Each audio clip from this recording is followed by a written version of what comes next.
এই দেশের মানুষ সকলেই ঐক্যবদ্ধভাবে 17 বছর আন্দোলন সংগ্রাম করেছে ফ্যাসিবাদের বিরুদ্ধে। সর্বশেষ ছাত্র জনতার আন্দোলনের মধ্য দিয়ে এই সরকারের পতন হয়েছে। আন্দোলনের মূল নেতৃত্বে ছিলেন বিএনপির ভারপ্রাপ্ত চেয়ারম্যান দেশনায়ক তারেক রহমান। তার নেতৃত্বে এই ফ্যাসিবাদ বিরোধী আন্দোলন সংগ্রাম করে বাংলাদেশের মানুষ ঐক্যবদ্ধভাবে এই ফ্যাসিবাদের পতন ঘটিয়েছে। এটি হচ্ছে বাস্তবতা। কিন্তু আজকে এই আন্দোলনের মধ্য দিয়ে এই সরকার গঠিত হয়েছে, অন্তর্বর্তীকালীন সরকার। আমরা সকল সময় বিএনপির পক্ষ থেকে আমরা বলেছি যে সংস্কার একটি ধারাবাহিক প্রক্রিয়া, এটি চলতেই থাকবে।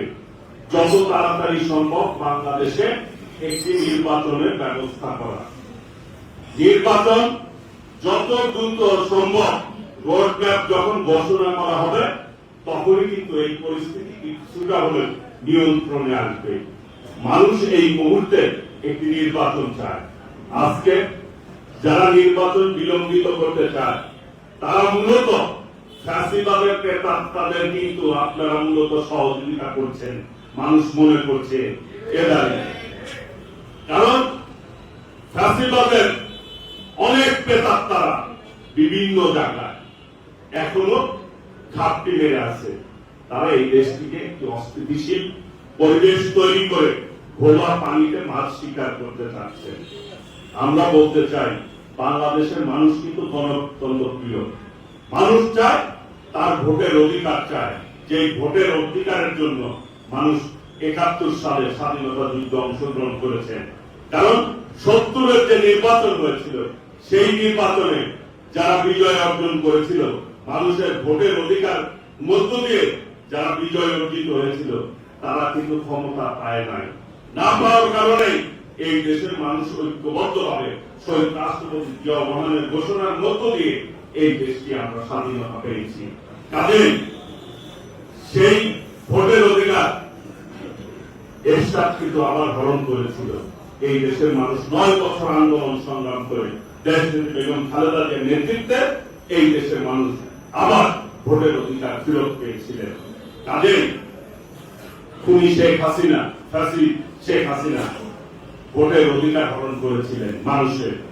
14 সাল, 18 সাল, 24 সাল এই দেশে কিন্তু ভোট হয় নাই, মানুষ ভোট দিতে পারে নাই। মানুষ চায় তার নাগরিক অধিকার চায়। মানুষ কিন্তু বসবাস করে বিভিন্ন দেশে, বসবাসের পারমিশন পায়।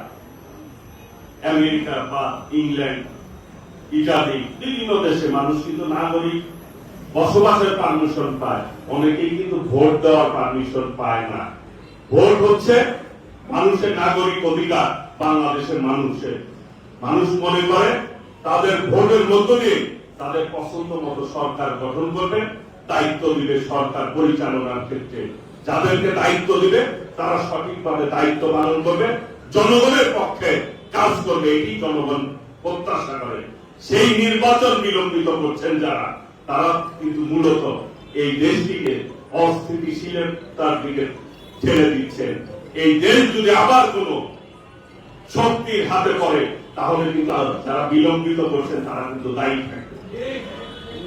কাজে আমরা মনে করি এই মুহূর্তে যত দ্রুত সম্ভব একটি নির্বাচনের রোডম্যাপ ঘোষণা করা। বাংলাদেশের মানুষ নির্বাচন চায়। আমরা মনে করি যত দ্রুত সম্ভব নির্বাচন হলে এই দেশের পরিস্থিতি তত বেশি উন্নতি হবে। আজকে আমাদের একজন শিশু ধর্ষিত হয়েছে, আজকে বিভিন্ন জায়গায় অস্থিতিশীল পরিবেশ হচ্ছে, খুন খারাপি হচ্ছে, মারামারি হচ্ছে।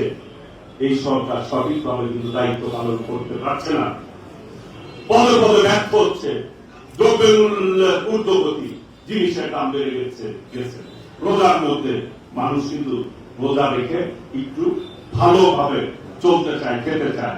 সেই অবস্থা কিন্তু আজকে মানুষ সেই পরিস্থিতিতে কিন্তু মানুষ সামাল দেওয়া মানুষের পক্ষে কঠিন হয়ে দাঁড়াচ্ছে। মানুষেরও কিন্তু ধৈর্যের একটা শেষ সীমা রয়েছে।